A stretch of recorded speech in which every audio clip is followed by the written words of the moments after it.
अरे बच्चे वापस आ गए। Good morning ma'am. Good morning बच्चों।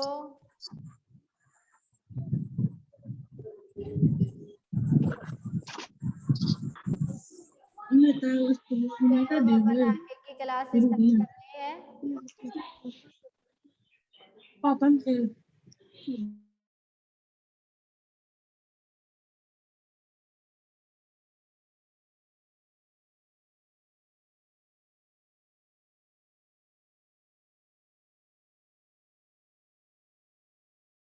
चलो बच्चों, कल की क्लास में आपने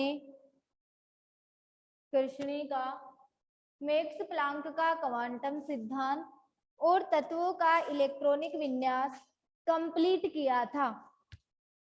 आज अपन अपनी क्लास में पढ़ने जा रहे हैं परमाणु स्पेक्ट्रम।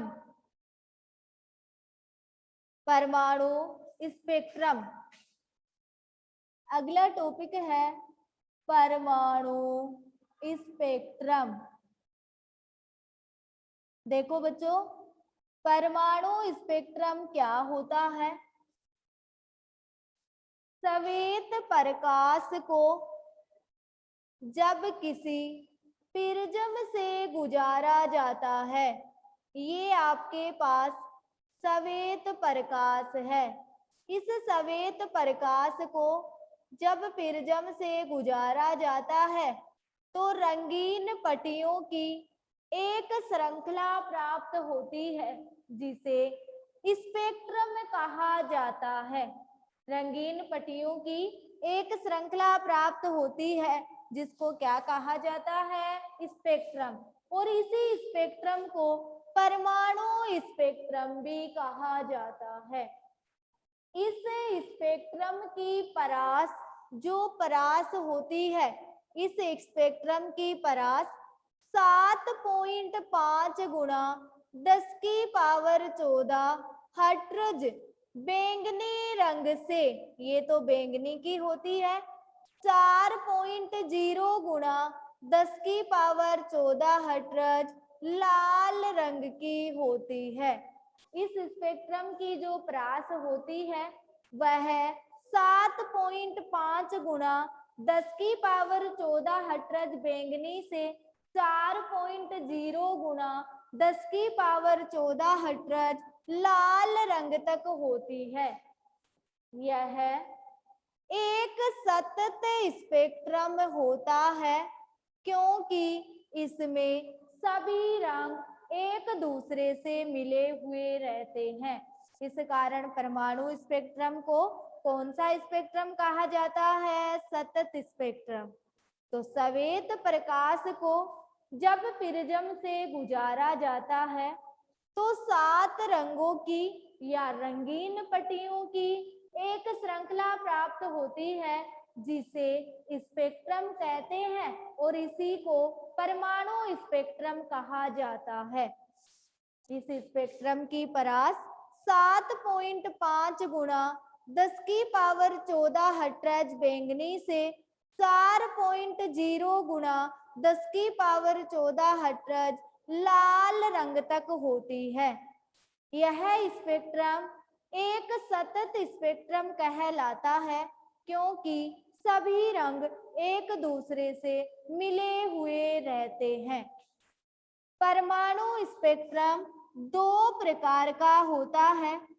एक होता है उत्सर्जन स्पेक्ट्रम और एक होता है अवशोषण स्पेक्ट्रम। एक तो उत्सर्जन स्पेक्ट्रम होता है और दूसरा होता है अवशोषण स्पेक्ट्रम। देखो बच्चों, उत्सर्जन स्पेक्ट्रम क्या होता है? इसमें एक तो ऊर्जा होती है और एक विकिरण होता है, दोनों विपरीत चलते हैं। उत्सर्जन स्पेक्ट्रम में ऊर्जा अवशोषित होकर विकिरण उत्सर्जित करने पर प्राप्त स्पेक्ट्रम को, ऊर्जा का तो अवशोषण होगा और विकिरण का क्या होगा? उत्सर्जन। तो उत्सर्जन स्पेक्ट्रम किसे बोलोगे? इसमें ऊर्जा अवशोषित होकर विकिरण उत्सर्जित करने पर प्राप्त स्पेक्ट्रम को उत्सर्जन स्पेक्ट्रम कहा जाता है। किसी पदार्थ को गर्म करने पर या विकिरण डालने पर उत्सर्जन स्पेक्ट्रम प्राप्त होता है। तो बच्चों इसमें ऊर्जा तो अवशोषित होती है और विकिरण क्या होती है, उत्सर्जित। वो ही क्या कहलाता है, उत्सर्जन स्पेक्ट्रम। एक होता है अवशोषण स्पेक्ट्रम, बिल्कुल विपरीत कर दो। ऊर्जा उत्सर्जित होकर, ऊर्जा तो क्या होगी, उत्सर्जित। ऊर्जा उत्सर्जित होकर विकिरण अवशोषित करने पर प्राप्त स्पेक्ट्रम को अवशोषण स्पेक्ट्रम कहा जाता है। ऊर्जा उत्सर्जित होकर विकिरण अवशोषित करने पर प्राप्त स्पेक्ट्रम को क्या कहा जाता है, अवशोषण स्पेक्ट्रम कहा जाता है। मतलब जिस नाम का है उस नाम की तो विकिरण है और ऊर्जा इनके विपरीत है। जैसे उत्सर्जन स्पेक्ट्रम है तो विकिरण का उत्सर्जन और ऊर्जा का अवशोषण। अवशोषण स्पेक्ट्रम है तो विकिरण का अवशोषण और ऊर्जा का उत्सर्जन। ये होता है परमाणु स्पेक्ट्रम। तो परमाणु स्पेक्ट्रम किसे बोलोगे, जब श्वेत प्रकाश को प्रिज्म से गुजारा जाता है तो रंगीन पट्टियों की एक श्रृंखला प्राप्त होती है जिसे स्पेक्ट्रम कहते हैं। इसी को परमाणु स्पेक्ट्रम कहा जाता है। इस स्पेक्ट्रम की परास 7.5 गुणा 10 की पावर 14 हर्ट्ज बैंगनी से 4.0 गुणा 10 की पावर 14 हर्ट्ज लाल रंग तक होती है। यह एक सतत स्पेक्ट्रम होता है क्योंकि सभी रंग एक दूसरे से मिले हुए होते हैं। परमाणु स्पेक्ट्रम दो प्रकार का होता है, उत्सर्जन स्पेक्ट्रम और अवशोषण स्पेक्ट्रम। ऊर्जा अवशोषित होकर विकिरण उत्सर्जित करने पर प्राप्त स्पेक्ट्रम को उत्सर्जन स्पेक्ट्रम कहा जाता है। ऊर्जा उत्सर्जित होकर विकिरण अवशोषित होने पर प्राप्त स्पेक्ट्रम को अवशोषण स्पेक्ट्रम कहा जाता है। सभी बच्चों को परमाणु स्पेक्ट्रम की परिभाषा, उसके दोनों प्रकार क्लियर।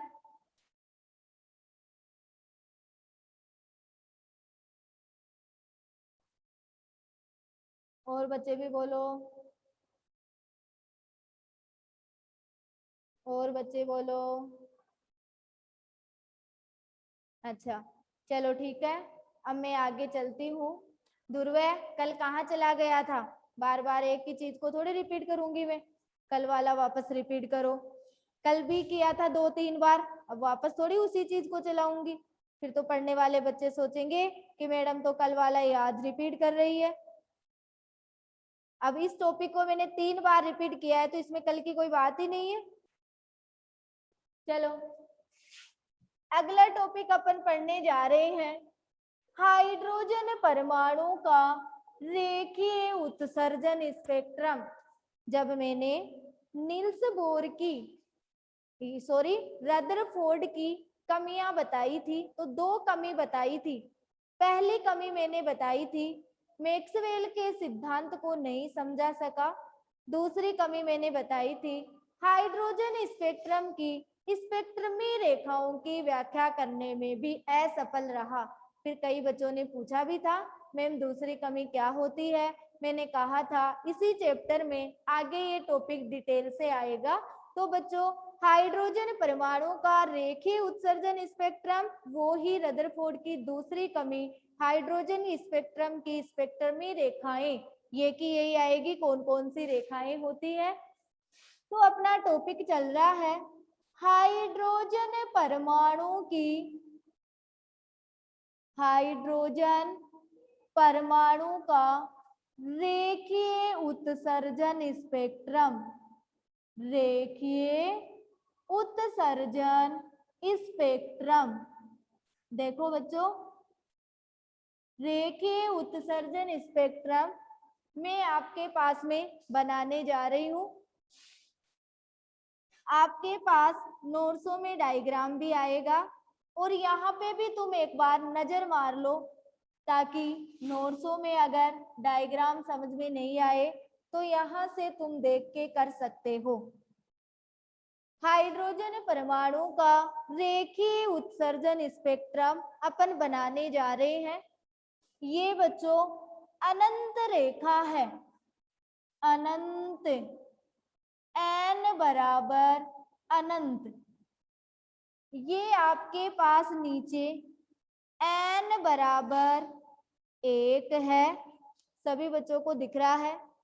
यहाँ पे n बराबर 2 है, यहाँ पे n बराबर 3 है, यहाँ n बराबर 4 है, यहाँ n बराबर 5 है और यहाँ n बराबर 6 है।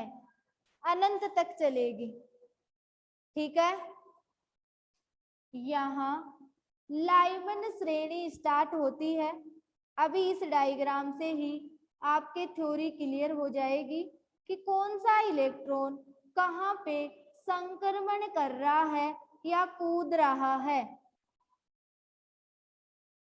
इसी डायग्राम से आप सबको क्लियर होगा कि मैं जो थ्योरी बोल रही हूँ वो सही है। ये लाइमेन श्रेणी है, लाइमेन श्रेणी जो पराबैंगनी क्षेत्र में स्थित होती है। कौन से क्षेत्र में? पराबैंगनी क्षेत्र में। अब देखो बच्चों, यहाँ से बामर श्रेणी स्टार्ट होती है। हाइड्रोजन परमाणुओं का रेखीय स्पेक्ट्रम 5 श्रेणियों से मिला हुआ है। इस श्रेणी को बामर श्रेणी कहते हैं। बामर श्रेणी यह दर्शे क्षेत्र में स्थित होती है। दर्शे क्षेत्र में, स्पेक्ट्रम क्षेत्र का नाम है पराबैंगनी क्षेत्र, दर्शे क्षेत्र, अवरक्त क्षेत्र, ये स्पेक्ट्रम क्षेत्र के नाम होते हैं। इसी प्रकार यहाँ से पाश्चन श्रेणी स्टार्ट होती है। ये पाश्चन श्रेणी है, इसका नाम है पाश्चन। कई किताबों में इसको पासन भी लिखा है, पासन श्रेणी। ये पाश्चन श्रेणी है। यह अवरक्त क्षेत्र में स्थित होती है। कौन से क्षेत्र में? अवरक्त क्षेत्र में। यहाँ पर बच्चों ब्रैकेट श्रेणी है। ये कौन सी श्रेणी है? ब्रैकेट श्रेणी, ब्रैकेट श्रेणी। और यह ब्रैकेट श्रेणी भी अवरक्त क्षेत्र में स्थित होती है। इन्फ्रेडा रीगन अवरक्त क्षेत्र, इन्फ्रेडा का मतलब अवरक्त, रिगोन का मतलब क्षेत्र। इन्फ्रेडा रीगन इसका मतलब भी है अवरक्त क्षेत्र। ये फंड श्रेणी है। कई किताबों में फुंड भी लिखा हुआ है, फुंड श्रेणी। यह भी अवरक्त क्षेत्र में स्थित होती है। ये फुंड श्रेणी है, ठीक है बच्चों। ये हाइड्रोजन परमाणु का रेखीय उत्सर्जन स्पेक्ट्रम है। यहाँ पे मैं आपको सारणी के द्वारा भी समझा रही हूँ ताकि तुम अच्छी तरह समझ जाओ। ये स्पेक्ट्रम श्रेणी है, स्पेक्ट्रम श्रेणी। ये N1 है जो निम्न ऊर्जा स्तर है, निम्न ऊर्जा स्तर। और ये N2 है जो उच्च ऊर्जा स्तर है, उच्च ऊर्जा स्तर। और ये स्पेक्ट्रम क्षेत्र है, स्पेक्ट्रम क्षेत्र। ये आपकी टेबल बन रही है। स्पेक्ट्रम श्रेणी निम्न ऊर्जा स्तर N1, उच्च ऊर्जा स्तर N2, और ये है स्पेक्ट्रम क्षेत्र। ये टेबल बन रही है, इस टेबल के द्वारा भी तुम समझोगे। ये डायग्राम और टेबल तुम रफ नोटबुक में भी नोट कर लो, नोट्सों में भी मैं भेजूंगी वहां पे। बाय द वे आपको समझ में नहीं आए तो तुम अपनी रफ नोटबुक से भी कर सकते हो। स्पेक्ट्रम श्रेणी 5 मैंने बताई है आपको। लाइमेन श्रेणी, दूसरी मैंने आपको बताई है बामर श्रेणी, और तीसरी मैंने आपको बताई है पाश्चन श्रेणी, चौथी मैंने आपको बताई है ब्रैकेट श्रेणी, ब्रैकेट श्रेणी, और पांचवी मैंने आपको बताई है फुंड या फंड। फुंड भी बोल सकते हो या फंड भी बोल सकते हो, फंड श्रेणी। लाइमन श्रेणी के लिए N1 1, इसके लिए 2, इसके लिए 3, इसके लिए 4, इसके लिए 5। उच्च ऊर्जा स्तर इसका 2, 3 और अनंत तक, इसका 3, 4 और अनंत तक, इसका 4, 5 और अनंत तक, इसका 5, 6 अनंत तक, इसका 6, 7 अनंत तक। यह पराबैंगनी क्षेत्र में स्थित होती है। पराबैंगनी क्षेत्र यह दरसे क्षेत्र में होती है और यह अवरक्त क्षेत्र में होती है। यह भी अवरक्त में और यह भी अवरक्त में। लाइमन श्रेणी पराबैंगनी क्षेत्र में, बामर दरसे क्षेत्र में, शेष तीनों श्रेणियां अवरक्त क्षेत्र में स्थित होती है। चलो बच्चों, अपन पहली श्रेणी पढ़ने जा रहे हैं, लाइमेन श्रेणी। ये हाइड्रोजन परमाणु का रेखीय उत्सर्जन स्पेक्ट्रम है। सभी बच्चे डायग्राम की तरफ ध्यान देंगे, अपने आप थ्योरी क्लियर हो जाएगी। मैंने डायग्राम भी बना दिया और सारणी भी बना दी। लाइमेन श्रेणी, यह श्रेणी, या ऐसे बोल दो, इस श्रेणी में इलेक्ट्रॉन निम्न ऊर्जा स्तर, या पहले उच्च का ले लो, इस श्रेणी में इलेक्ट्रॉन उच्च ऊर्जा स्तर, उच्च ऊर्जा स्तर कौन सा है? N2 बराबर 2, 3, 4, 5 अनंत से।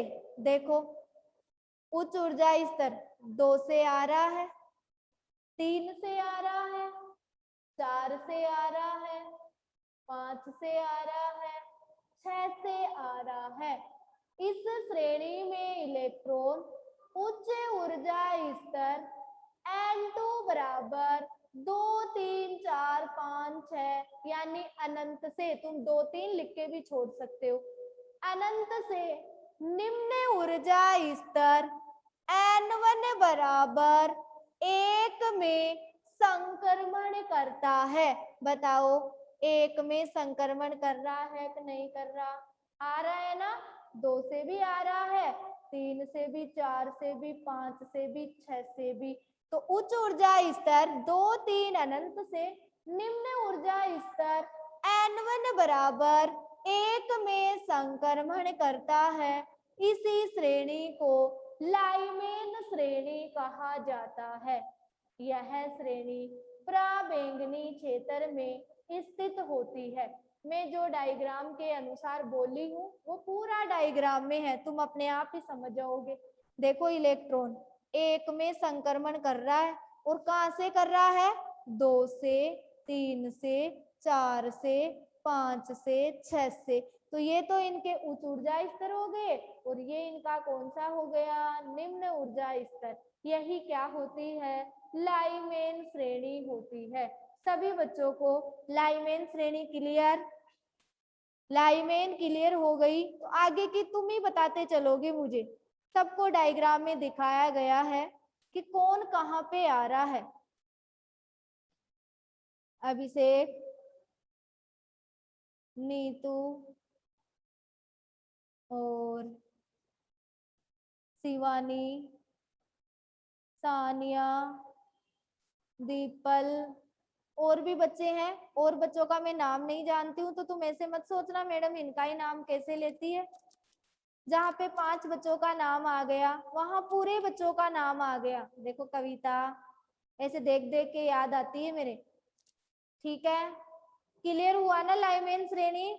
तो लाइमेन श्रेणी का उच्च ऊर्जा स्तर तो 2, 3 अनंत है और निम्न ऊर्जा स्तर n1 बराबर 1 है। तो उच्च ऊर्जा स्तर से वो निम्न ऊर्जा स्तर में संक्रमण करता है, यही श्रेणी लाइमेन श्रेणी होती है। यहाँ पे लिखने का मतलब भी मेरा यही था, 2, 3 से अनंत तक, अनंत से 1 में आता है। अब बामर तुम अपने आप ही करते चलोगे। दूसरी श्रेणी है बामर श्रेणी। चलो बच्चों, उच्च ऊर्जा स्तर बताओ बामर श्रेणी का कहाँ से कहाँ पे आएगा। डायरेक्ट डायग्राम को देख के। Very good Arvind Kumawat. 3, 4, 5, 6 अनंत से निम्न ऊर्जा स्तर n1 बराबर 2 में। देखो यह श्रेणी में इलेक्ट्रॉन उच्च ऊर्जा स्तर n2 बराबर 3, 4, 5, 6 से निम्न ऊर्जा स्तर n1 बराबर 2 में संक्रमण करता है। इसी श्रेणी को बामर श्रेणी कहते हैं। यह श्रेणी दर्शे क्षेत्र में स्थित होती है। ठीक है बच्चों। तीसरी श्रेणी आती है पाश्चन श्रेणी। तीसरी श्रेणी कौन सी है? पाश्चन श्रेणी। इस श्रेणी में इलेक्ट्रॉन, हाँ वेरी गुड, उच्च ऊर्जा स्तर n2 बराबर 4, 5 अनंत से निम्न ऊर्जा स्तर n1 बराबर 3 में संक्रमण करता है। उसी को पाश्चन श्रेणी कहा जाता है। यह श्रेणी कौन से क्षेत्र में? अवरक्त क्षेत्र में। देखो बच्चों, उच्च ऊर्जा स्तर 4, 5, 6 अनंत से निम्न ऊर्जा स्तर 3 में आ रहा है, तो कौन सी श्रेणी बन गई? पाश्चन श्रेणी। कौन से क्षेत्र में? अवरक्त क्षेत्र में। इसी प्रकार चौथी श्रेणी आ रही है ब्रैकेट श्रेणी। ब्रैकेट श्रेणी। इस श्रेणी में इलेक्ट्रॉन उच्च ऊर्जा स्तर n2 बराबर 5, 6 अनंत से निम्न ऊर्जा स्तर n1 बराबर 4 में संक्रमण करता है, तो उसे ब्रैकेट श्रेणी कहा जाता है। यह श्रेणी भी अवरक्त क्षेत्र में स्थित होती है। तो देखो बच्चों, ब्रैकेट श्रेणी है, उच्च ऊर्जा स्तर 5 और 6 अनंत से निम्न ऊर्जा स्तर n1 बराबर किसमें आ रहा है? 4 में। तो कौन सी श्रेणी हो गई? ब्रैकेट श्रेणी हो गई। ठीक है बच्चों। इसी प्रकार अगली आती है फंड श्रेणी। 5 नंबर पे कौन सी श्रेणी है? फंड श्रेणी। इस श्रेणी में इलेक्ट्रॉन उच्च ऊर्जा स्तर n2 बराबर 6, 7 अनंत से निम्न ऊर्जा स्तर n1 बराबर 5 में संक्रमण करता है, तो इस श्रेणी को फंड श्रेणी कहते हैं। यह श्रेणी भी अवरक्त क्षेत्र में स्थित होती है। यह क्या होता है? हाइड्रोजन परमाणु का रेखीय स्पेक्ट्रम। तो बच्चों, हाइड्रोजन परमाणु का आप रेखीय स्पेक्ट्रम पढ़े हो, तो हाइड्रोजन परमाणु का रेखीय स्पेक्ट्रम के मैंने डायग्राम बना दिए हैं। 5 श्रेणियां होती हैं: लाइमेन श्रेणी, बामर श्रेणी, पाश्चन श्रेणी, ब्रैकेट श्रेणी, फंड श्रेणी। लाइमन श्रेणी प्राबैंगनी क्षेत्र में, बामर श्रेणी दर्शे क्षेत्र में, पाश्चन श्रेणी अवरक्त क्षेत्र में, ब्रैकेट श्रेणी भी अवरक्त में, फंड और फुंड श्रेणी भी अवरक्त में। लाइमन श्रेणी का उच्च ऊर्जा स्तर n2 है, निम्न ऊर्जा स्तर n1 है। देखो 2 3 4 5 6 अनंत से इलेक्ट्रॉन उच्च ऊर्जा स्तर N2 बराबर, यहाँ पे भी मैंने लिख रखा है 2 3 4 अनंत, यहाँ पे दिखा भी रखा है। निम्न ऊर्जा स्तर N1 बराबर 1 में संक्रमण करता है तो उसे लाइमेन श्रेणी कहते हैं। यह श्रेणी प्राबैंगनी क्षेत्र में स्थित होती है। बामर श्रेणी, इस श्रेणी में इलेक्ट्रॉन उच्च ऊर्जा स्तर 3 4 अनंत से, देखो 3 4 5 6 अनंत से निम्न ऊर्जा स्तर N1 बराबर 2 में संक्रमण होता है तो उसे बामर श्रेणी कहा जाता है। यह श्रेणी दर्शे क्षेत्र में स्थित होती है। तीसरी है पाश्चन श्रेणी।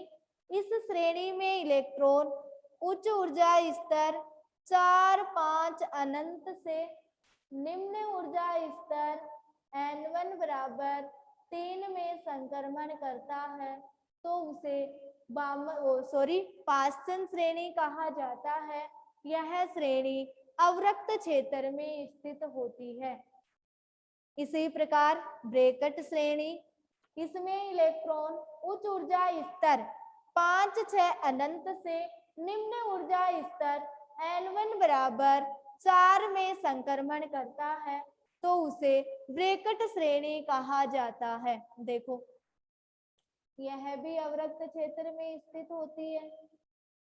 फंड श्रेणी या फुंड श्रेणी, इस श्रेणी में इलेक्ट्रॉन उच्च ऊर्जा स्तर 6 7 अनंत से निम्न ऊर्जा स्तर N1 बराबर 5 में संक्रमण करता है तो इसे फंड या फुंड श्रेणी कहा जाता है। यह श्रेणी भी अवरक्त क्षेत्र में स्थित होती है। ठीक है बच्चों, सभी बच्चों को हाइड्रोजन परमाणु का रेखीय उत्सर्जन स्पेक्ट्रम क्लियर?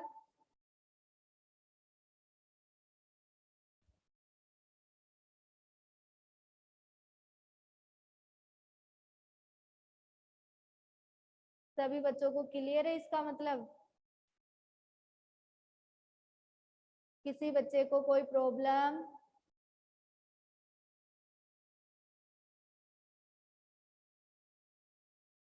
किसी कोई प्रॉब्लम नहीं है? परमाणु स्पेक्ट्रम सभी बच्चों को क्लियर? निशा, नो का मतलब बोल, क्लियर नहीं है या फिर नो प्रॉब्लम? निशा नो प्रॉब्लम। निशा, ये तो कोमल मीणा लिखी है नो प्रॉब्लम। निशा तेरे से पूछ रही हूँ नो का मतलब कोई प्रॉब्लम है या फिर नो प्रॉब्लम? क्लियर नहीं है या फिर नो प्रॉब्लम?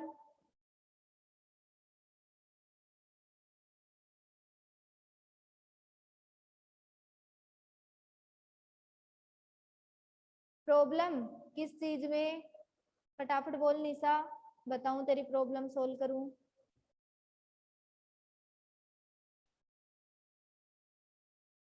किस चीज में प्रॉब्लम आई? फटाफट बोल। परमाणु स्पेक्ट्रम में या हाइड्रोजन परमाणु के रेखीय स्पेक्ट्रम में? कौन सी श्रेणी में आई? जल्दी बता। कौन सा रिपीट करना है? एन बराबर 1 2 से इतने दूर क्यों? अच्छा, लाइमन श्रेणी प्राबैंगनी क्षेत्र में स्थित होती है शिवानी, इसलिए प्राबैंगनी क्षेत्र सबसे बड़ा होता है, फिर दर्शे क्षेत्र उससे छोटा होता है और ये तीनों क्षेत्र बराबर के होते हैं, इसलिए मैंने तीनों को बराबर कर दिया। ओके शिवानी। निशा,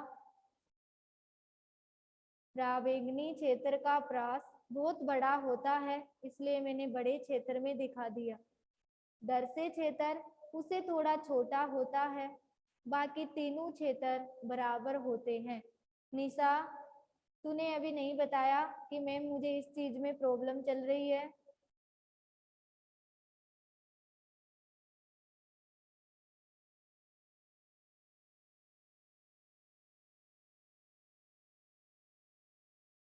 है निशा? फटाफट बोल तो निशा, क्लास एंडिंग का भी टाइम हुए जा रहा है।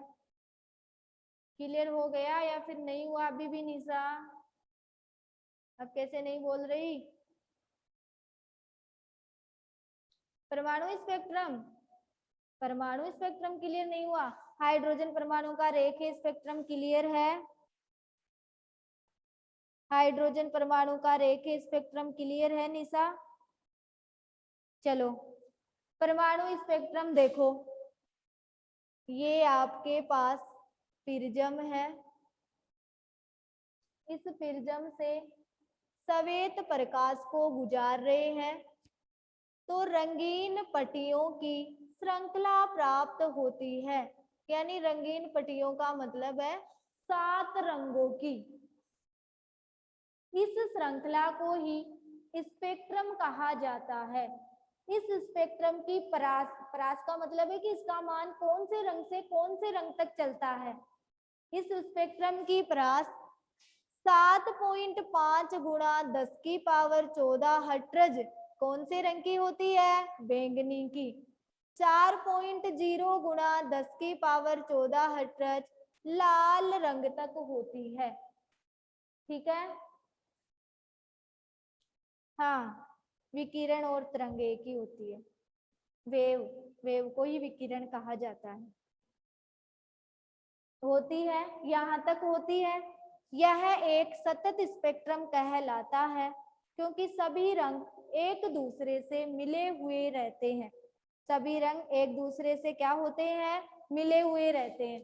यह स्पेक्ट्रम 2 प्रकार का था, एक तो था उत्सर्जन और एक था अवशोषण। इनमें अपन 2 चीज लेते हैं, एक तो ऊर्जा लेते हैं और एक विकिरण लेते हैं। उत्सर्जन नाम का तो विकिरण होगा और अवशोषण नाम का भी, मतलब जो स्पेक्ट्रम के नाम है वो तो विकिरण से होंगे और इसका विपरीत ऊर्जा का हो जाएगा। जैसे उत्सर्जन स्पेक्ट्रम है तो इसका मतलब विपरीत ऊर्जा का तो अवशोषण होगा और विकिरण का उत्सर्जन होगा। अवशोषण है तो ऊर्जा का तो उत्सर्जन होगा और विकिरण का अवशोषण होगा। ठीक है निशा, क्लियर? और कोई प्रॉब्लम निशा?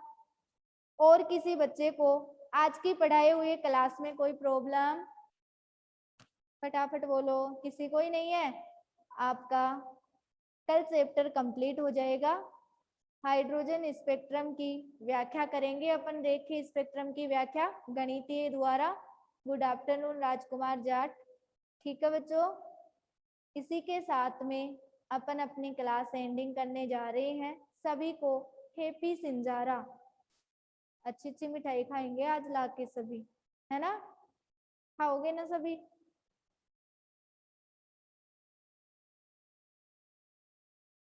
खाने का तो जवाब ही नहीं आया मेरे पास में। हाँ चलो ठीक है बच्चों, इसी के साथ अपन क्लास एंडिंग